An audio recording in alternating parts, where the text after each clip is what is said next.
following opinions are solely those of BoatTest.com and its test captain. Hi, I'm Steve for BoatTest.com, and today we're going to be conducting a features inspection and performance evaluation on a weekender that's built on the same platform as the 26 Express, giving the buyer the power of choice, stern drive, or in this case, outboard. It's the Regal 26XO. Her handling allows you to get out into open water, and her comfort lets you relax on the lake. Let's see how Regal is done as we look at her features first. We'll start at the swim platform, and notice how Regal did a nice job of keeping a full walk-around platform. Others we've seen would have gone with two platforms flanking this single outboard. Each side measures 40 inches from the transom. The reboarding ladder is to the port side, and there's a grab handle just inside the bulwarks, right at the entry to the cockpit, so exercise caution there.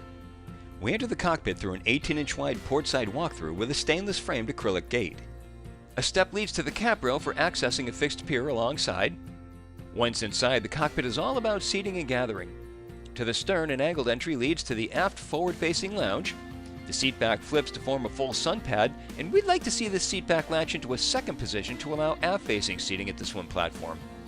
Because we have outboard power, this area underneath now swallows up a ton of gear. A 36-quart cooler is under the seat just ahead. A pedestal base can accommodate a table between the starboard seats. And as if that weren't enough storage, the entire deck lifts to access even more storage below. To port is a seat with two beverage holders right alongside. Storage is underneath, along with the battery switches. The padded bolster serves as a seat back. Ahead is a forward-facing seat with another beverage holder alongside. Storage beneath connects to the storage under the aft seat for a large single compartment. With the seat back flipped down, a lounge is created with the forward bolster now serving as the backrest. Above all is the power tower, serving as an elevated tow point or a support for a bimini top. It lowers at the touch of a button, and notice how the boat can still be operated with the tower lowered. This not only makes it convenient for storing in a rack room or garage, but also for operating under low bridges.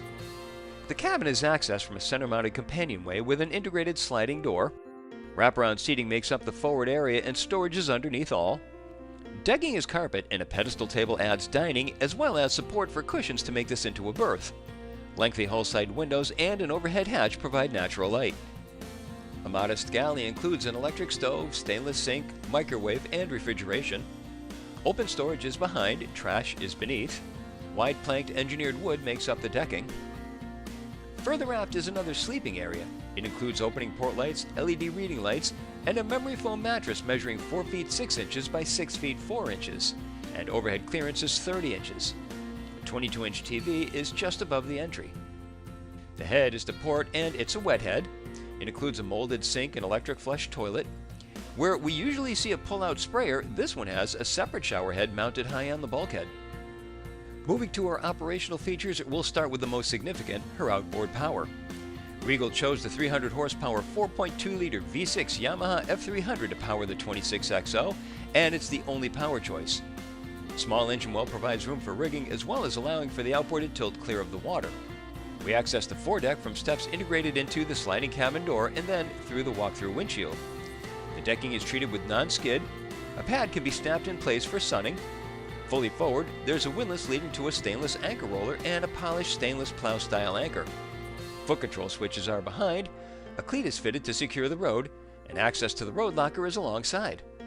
The helm features start with a vinyl brow, dark so as to knock down the glare. The compass is way forward. Below are a chain counter and a fuel gauge to either side of a 10-inch Garmin multifunction display.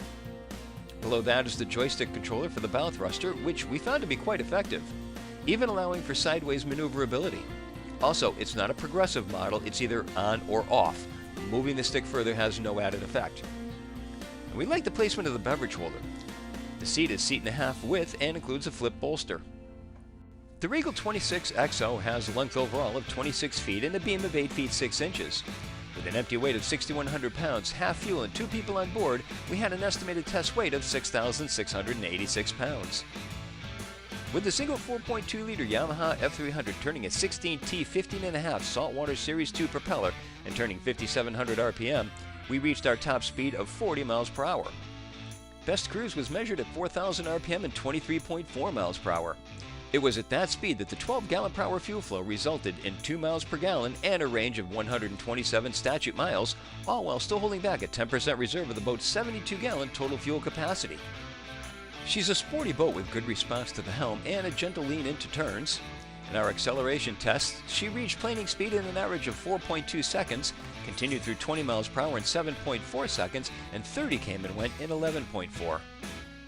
Of course, with flat, calm lake conditions, we couldn't comment on her offshore handling, but she never pounded when crossing wakes of the camera boat, and the ride remained dry. So clearly, Regal combined a roomy layout well suited for overnighting with outboard power that matches customer trends and desires, all into the 26XO. And that's my full features inspection and performance evaluation. For BoatTest.com, I'm Captain Steve. We'll see you on the water.